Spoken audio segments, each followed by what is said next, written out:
All right, Bart from Bicycle Rider YouTube. And as you guys know, I own a little bike shop called Biloxi Bicycle Works. I am an e-bike mechanic, and I'm going to be doing a series on direct-to-consumer e-bikes and how a bicycle mechanic that works on these. You can see these are all bikes we're working on in the bike shop. That's what we do. We're Biloxi Bicycle Works Service Department. And of course, I've got sales right next door. So a lot of YouTube reviewers aren't, you know, they're reviewing a bike, but I want to review what people have to deal with when they buy a direct-to-consumer model and then have to bring it to a bike shop. Of course, we want work.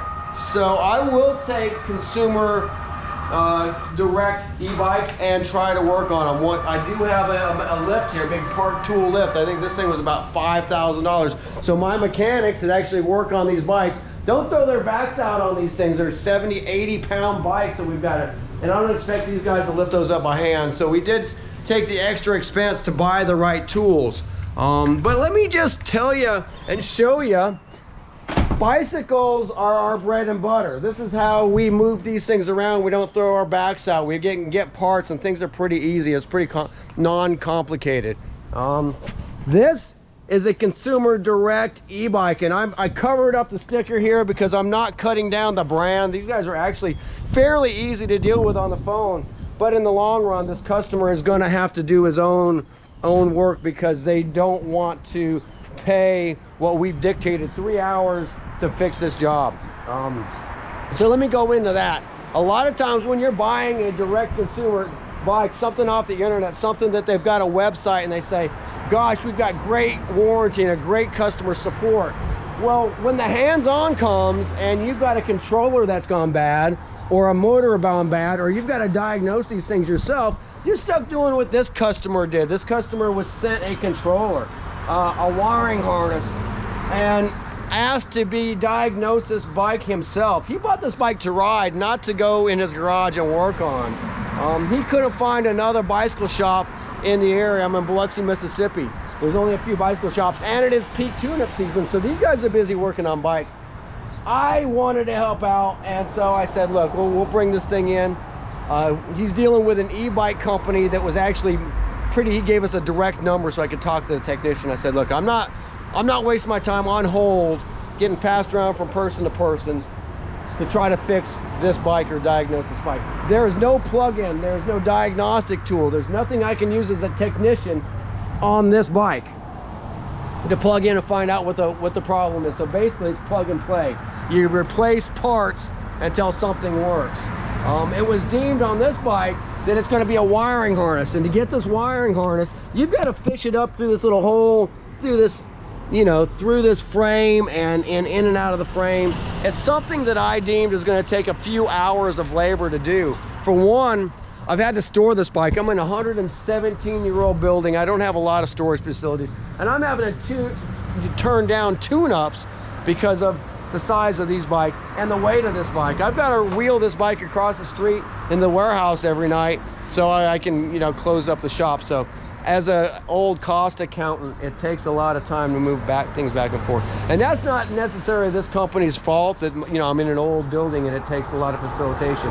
But when we diagnosed this bike, we took a $100 deposit on it, and we ate that $100 up in the time it took to get that company's tech talking to my tech, and you can say, hey Bart, that's a lot of money, $100. I said, I know it is a lot of it's $100, but when you're paying brick and mortar, you're paying insurance, I'm paying a technician. The technician's got to take time from bicycle repairs to get on the phone with another technician and walk through a plug and play. That means he's having to plug in different batteries, plug in different wires, plug in different controllers. That all takes time, and if you don't think $100 gets eaten up in a brick and mortar really quick, well, it does. Now that's where the direct model can beat us, because they're not paying for brick and mortar.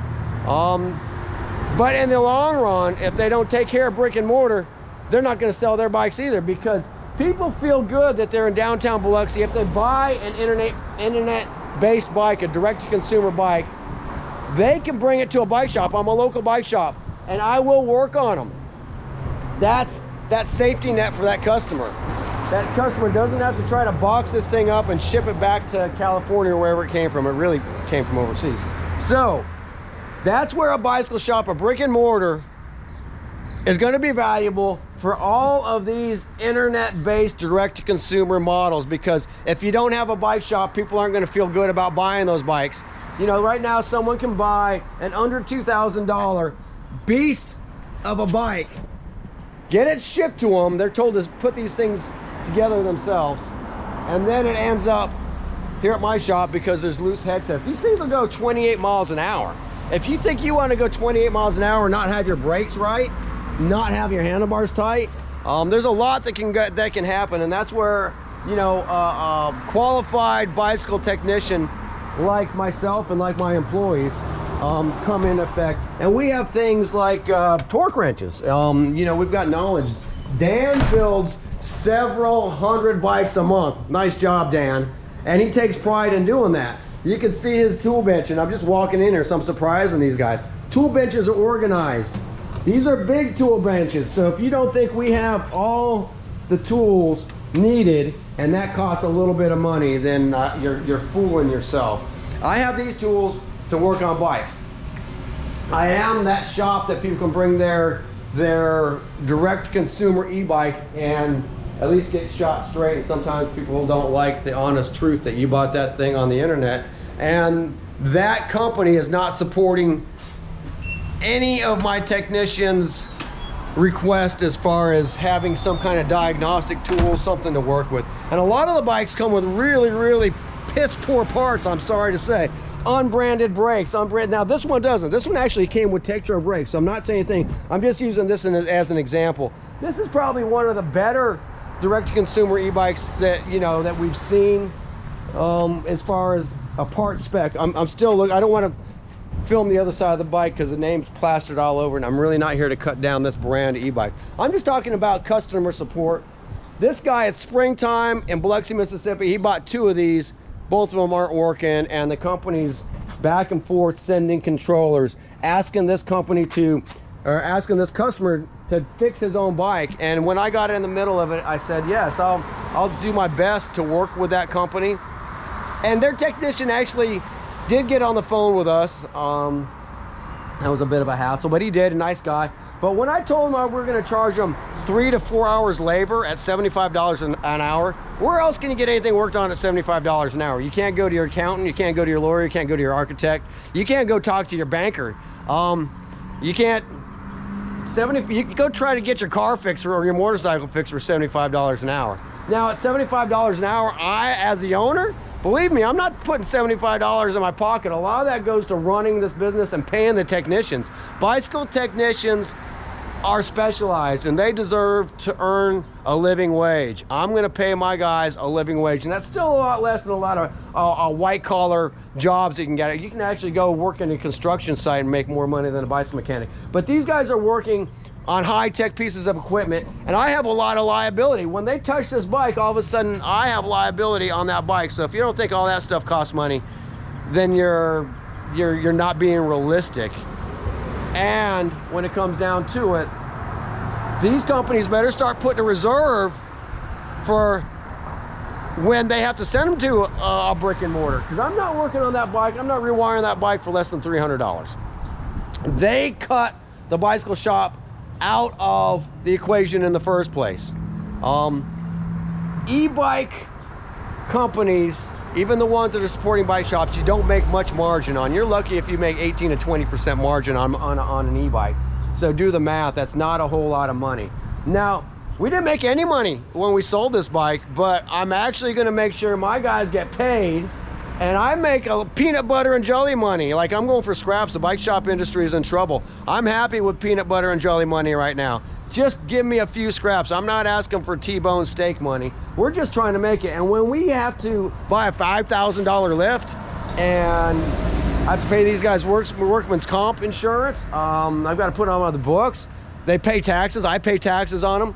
You need people, you need bicycle mechanics to work on these things. So e-bike manufacturers that are selling these things for 1,100 bucks, and you think you're doing someone a favor when bike shops go out of business because we can't compete with you, you're gonna die too. You're gonna die because people aren't gonna buy your bikes if they don't have that safety net of bringing them to a bicycle shop to get fixed. So I might be on my high horse right now, because when I told this company it was gonna take me, I estimated 3 to 4 hours to rerun these wires through this frame, put it on the bench, you know, get all the tools out, put all the tools away, be done, do the work on the computer. There is an actual 3 to 4 hours worth of labor into this job, and I'm charging $75 an hour, top level. So that means that $75 gets eaten up really quick with running a brick and mortar and treating my technicians like humans, giving them a living wage so they stay in the bicycle industry. So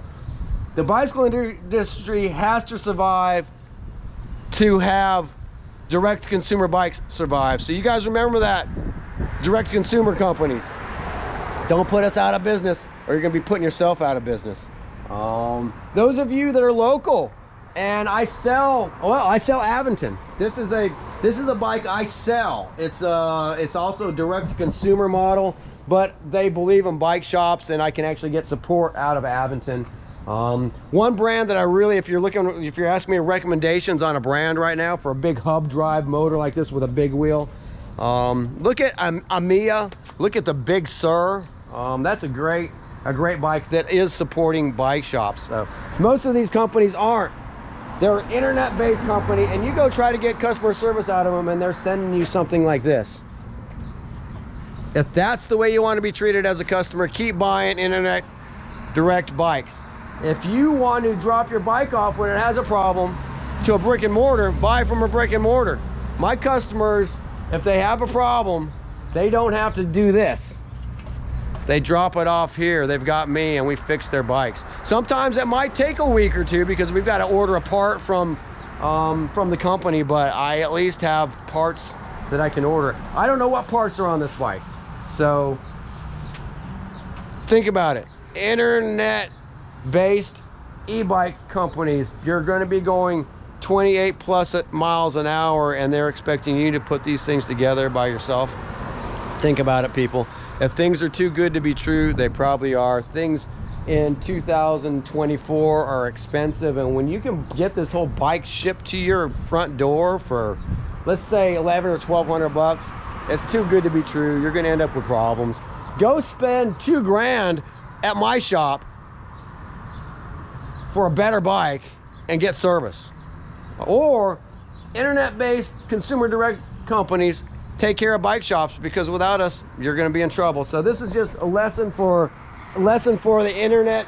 You guys buying these things off the internet. If you want to be treated like this, see, I have neighbors here in Biloxi. This is a neighborhood. That's right. Yeah, so this is a community. So I want to stay in this community. So support me, because I love dogs and I love my neighbors. Hey, this is Bart. This is Bicycle Rider YouTube. This is a real video on what's going on in bike shops all across the United States right now. Bike shops are in trouble. Bike mechanics are barely making a living wage, and these guys work on important high-end stuff. You can see Steve's room over here. You can see Dave's room. You can see Dan's room. Like, this is where we make our living. This is what we do. And we need to make a little bit of money to do it. So peanut butter and jelly money's all right. Someday I do want to retire and I want to make more, but you know, in June of 2024 we're just taking the scraps, but I'm also not going to take a shaft off my butt either. So be ready to pay. When you buy your bike off the internet, you buy a cheap bike, it's going to cost you more to get it fixed. But at least we're one of those bike shops that are willing to help you. But I'm going to shoot you straight when you come into the shop. And I'm the only shop right now that's taking these bikes. So take care of your bicycle mechanics. Take care of your local shop. If you buy off the internet, buy your helmet, buy your water cage. Support where you ride, or we'll be gone. It's going to be a lost art, and you can't take these things to the department store to get them fixed. So let us be your safety net. Just realize we got to make a living wage while we're doing it. Bart from Bicycle Rider YouTube.